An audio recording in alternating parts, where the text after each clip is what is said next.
Un mēs ar šo memorandu vēlamies cieši un nelokājami apliecināt, ka šāds atbalsts turpināsies. Turpināsies atbalsts jauniešu sportam, turpināsies atbalsts gan valsts atbalsta, gan nodokļu stimulu veidā sacensību organizatoriem, turpināsies atbalsts sporta federācijām, ne tikai olimpiskajām, bet arī neolimpiskajos sporta veidos, jo gan vieni, gan otri ļoti nozīmīgā mērā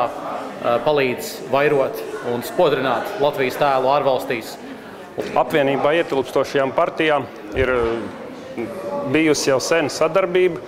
un esam vienojušies tagad arī turpmāk par to, kad, lai saglabātu motosportu un vispār sportu stabilitāti valstī, tātad galvenie punkti ir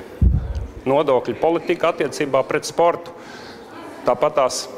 neolimpiskie sporta veidi, jo motosports nav olimpiskais sporta veids, un reizēm varbūt ir nepieciešams lielāks atbalsts tādēļ, kad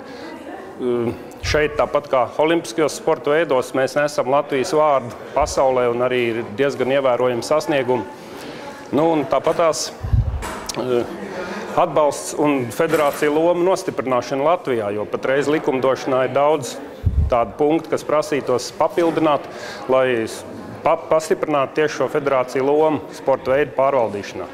Vēl papildinot iepriekš teikto par sporta nodarbībām, mūsu politiskās apvienības programmā ir precīzi ierakstīts, ka mēs atbalstam vismaz vienu ārpus skolas bezmaksas sporta nodarbību katram jaunietim visā skolas laikā.